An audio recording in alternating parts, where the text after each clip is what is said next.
Assalamualaikum warahmatullahi wabarakatuh. Guru kita Al-Habib Munzir Al-Musawwar sudah menjelaskan tentang amar ma'ruf nahi munkar. Pemimpin kita baginda Nabi besar Muhammad sallallahu alaihi wasallam adalah tokoh yang paling sukses dalam melaksanakan amar ma'ruf nahi munkar.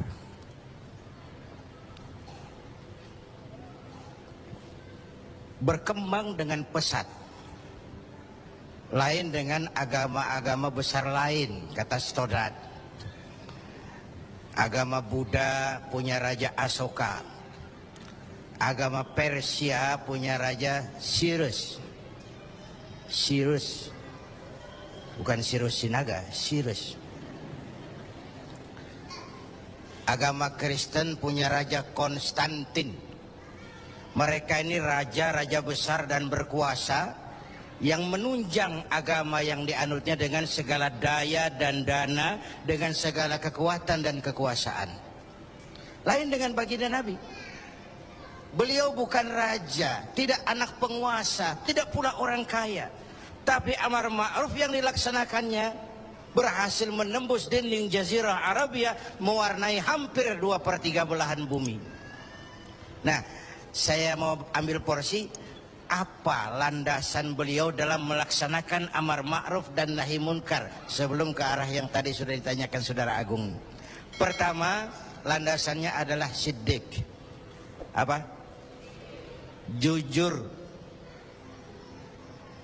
Sebab bagaimana orang mau amar ma'ruf nahi munkar kalau dia nggak punya kejujuran.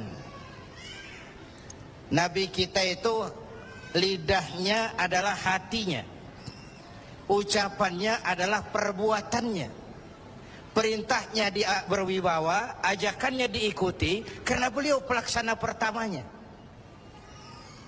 Keteladanan. Kalau kita gimana mau berhasil amar ma'ruf? Cuma teriak, saudara-saudara, sedekah, sedekah. Yang teriak buntut gasiran, mbahnya pelit. Jujur. Kata orang tua Melayu gini, wahai saudara, adik dan kakak, peganglah jujur, jangan durhaka. Jauhi bohong, haramkan dusta, supaya hidup tidak ternista. Asik kan? Asik kan? Jauhi bohong, haramkan dusta, supaya hidup tidak ternista. Orang bisnis, modal paling penting adalah kepercayaan. Coba saudara punya kapital miliaran, kalau nggak dipercaya orang, ada nggak yang mau ngasih proyek? Ada nggak? Ada nggak? Nyaut. Modal utama dalam bisnis kepercayaan. Modal utama dalam memimpin kepercayaan. Modal utama dalam seluruh gerak hidup kita kepercayaan. Oh, kalau hidup udah dipercaya, Bu, biar duit banyak juga enak rasanya. Bener. Kalau sudah dipercaya, walaupun duit banyak enak rasanya. Jujur. Bahkan ini modal utama kepemimpinan beliau. Bukan S3, enggak profesor, doktor, enggak. Al-Amin. Orang yang jujur. Dan itu yang kita perlukan sekarang. Gayus.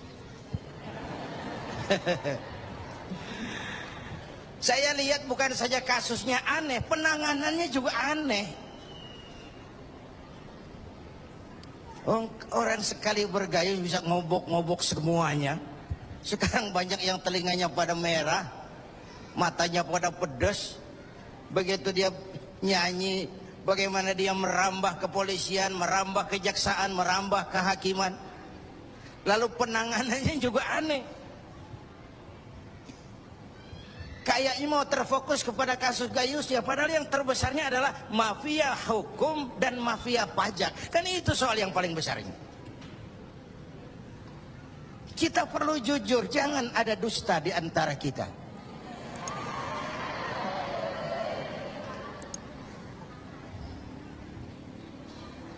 Apa tanda si bintang timur cahayanya terang sampai ke fajar? Apa tanda orang yang jujur?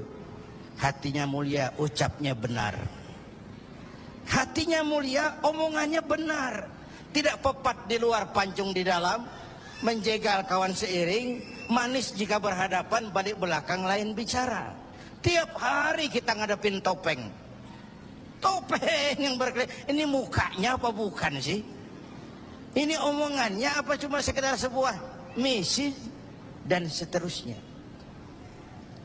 Pantas kalau satu saat seorang biang preman, mbahnya preman, datang menghadap baginda Nabi, dapat hidayah dia. Ya Rasulullah, saya mau masuk Islam, boleh enggak? Oh boleh. Ngucap syahadat. Selesai ngucap syahadat, dia bilang lagi, ya Rasul, saya kan sekarang sudah masuk Islam. Baik. Saya cinta Islam. Alhamdulillah. Saya cinta Anda ya Rasul. Bagus itu. Cuman saya juga cinta dosa. Ini aneh orang ini. Preman tadi ya. Saya cinta Tuhan ya Rasul, saya cinta Islam, saya juga cinta dosa. Saya belum bisa tinggalin di dosa.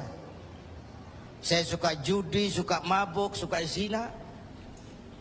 Marah baginda Rasul dengar ini? Enggak, beliau senyum.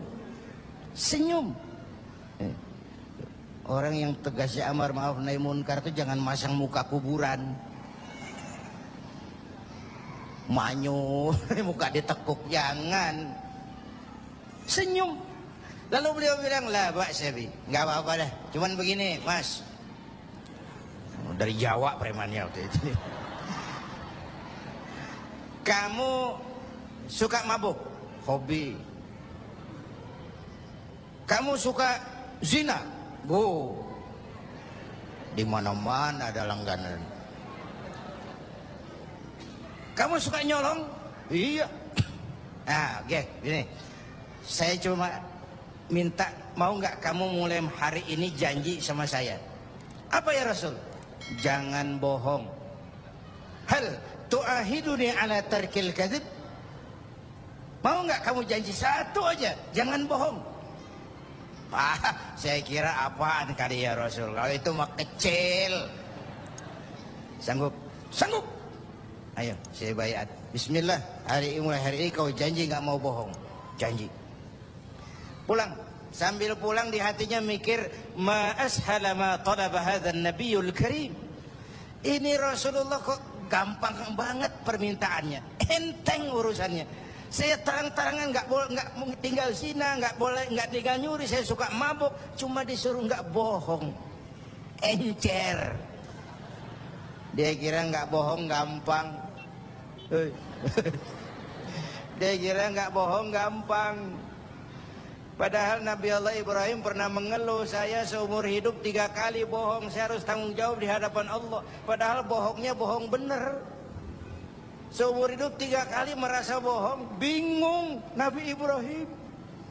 Kita sehari 16 kali bohong, nyengir aja nyengir, nggak ada bingung-bingungnya. Udah, sambil pulang, hari berganti minggu, minggu pergi, datanglah bulan. Satu hari dia lagi jalan nih si preman nih, mantan preman nih, ngelihat perempuan cakep, kenalan, dibawa ke rumah, masuk ke kamar, hampir terjadi. Mau zina lagi, hampir terjadi. Dia tegangan tinggi, hampir nyaris. Begitu mau terjadi, ingat, saya udah janji sama Rasulullah nggak mau bohong. Ntar kalau ketemu beliau saya ditanya, kamu masih zina? Nyautnya bagaimana? Nyautnya gimana? Kalau saya bilang iya, saya pasti kena hukum, udah Islam. Kalau saya bilang enggak, saya bohong. Padahal sudah janji nggak mau bohong.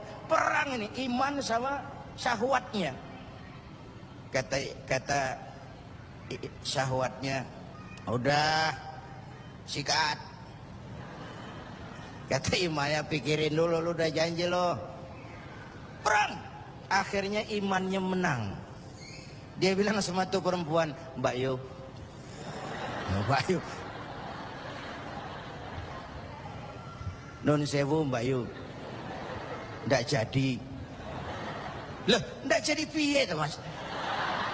Ya wis pokoknya ndak jadi. Selamat dari zina. Lain hari mau mencuri, sudah madda yadahu, tangannya udah dijulurin. Ingat lagi ntar kalau ketemu Nabi ditanya, lo masih nyolong nggak? Gimana nyautnya? Tiap kali mau berbuat jahat, tiap ingat janjinya. Tiap ingat janjinya terhindar dari perbuatan jahat. Paling akhir dia datang menghadap Nabi, ya Rasul, apa? Sadaqta ya Rasul, Anda benar ya Rasul. Kenapa? Yang Anda minta atuk, kedengarannya enteng, cuman pongkolnya.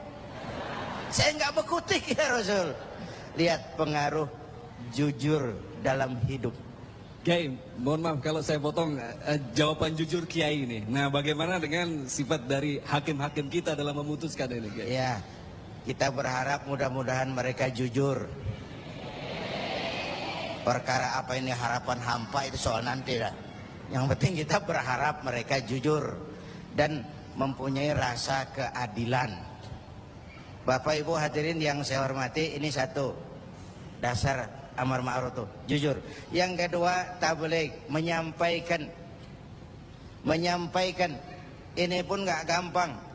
Satu saat beliau lagi dakwah di kalangan elit, datang orang buta nyebarin agama, nanyain agama, agak masam, muka beliau agak berpaling. Turun ayat abasa wa tawalla an ja'ahul a'ma. Ya. Ayat yang saya sampaikan tadi, Allah mengkritik kepada baginda Nabi. Mengapa kau agak masam ketika datang orang buta minta diajarkan agama? Ayat ini disampaikan juga oleh Nabi kepada para sahabat. Ini loh, ayat ini barusan turun mengkritisi saya.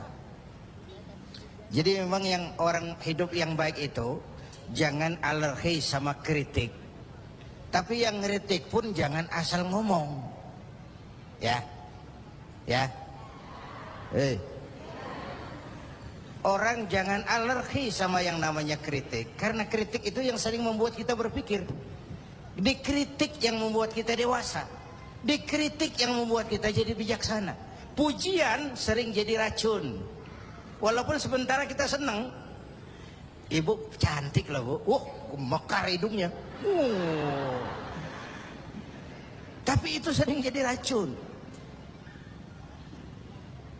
Kritik yang membuat kita berpikir, kritik yang membuat kita dewasa, kritik yang membuat kita jadi bijak. Tapi yang ngeritik pun jangan asal ngejeblos. Saudara hadirin yang saya hormati, kita nggak bisa ngukur baju kita pakai badan orang lain. Ini tolong, ini bahasa bersayap. Jangan ngukur baju kita pakai badan orang lain. Nggak sedang, ya, nggak sedang. Orang sering berada dalam sebuah situasi yang tidak semudah kita. Makanya Luqmanul Hakim pernah bilang sama anaknya, "Nak, kita nih kalau nggak punya prinsip bakal serba salah." Kok gitu Pak? Ayo kita buktiin. Luqman keluar sama anaknya bawa seekor keledai. Keledai kecil, dituntun berdua. Lewat di tengah orang pada ngomong, anak sama bapak sama gobloknya. Bawa keledai bukan ditaikin, dituntun. Tolol. Nah, kamu dengar nak? Iya, sekali kita salah. Sekarang gimana Pak? Bapaknya naik, kamu jalan. Jalan. Lewat lagi di tempat orang ngomong lagi, bapak kagak tahu diri. Enak-enakan di atas keledai, anaknya disuruh jalan. Tega sama anaknya. Kau dengar nak? Iya, 2 kali kita salah. Habis sekarang gimana Pak? Kamu yang naik, bapak jalan. Lewat lagi orang teriak lagi, anak durhaka.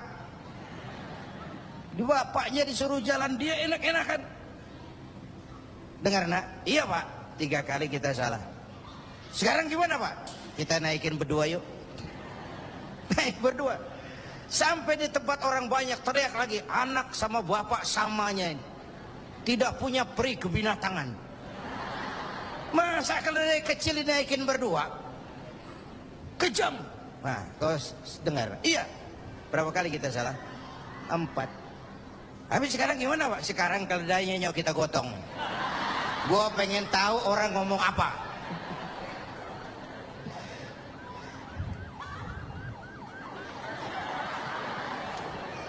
Begitulah Bapak Ibu hadirin, tanpa sebuah prinsip kita sering terombang-ambing.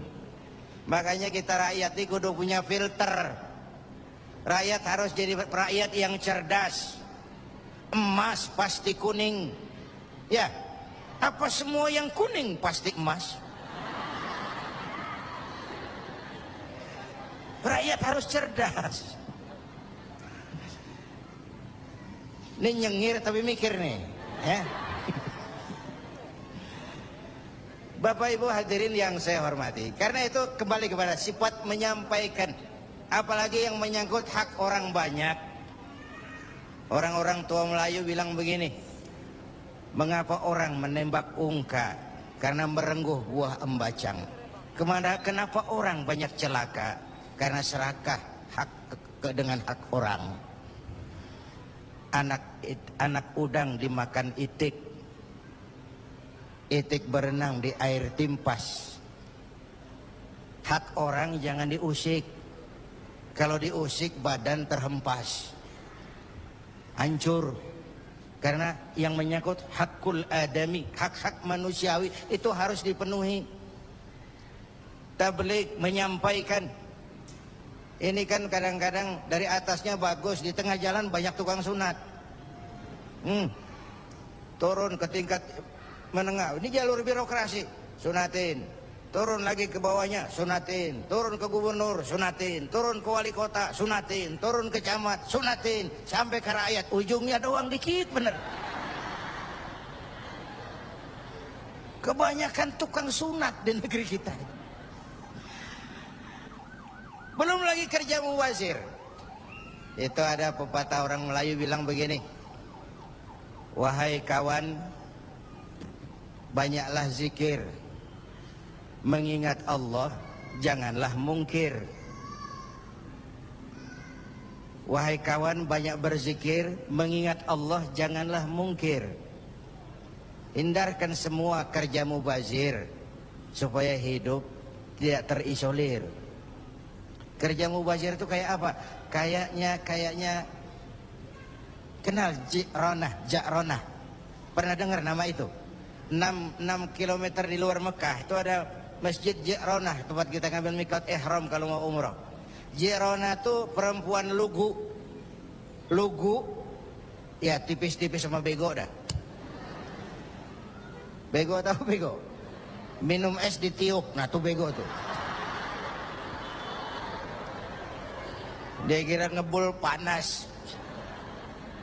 Ini Ja'ronah kalau malam nenun kain,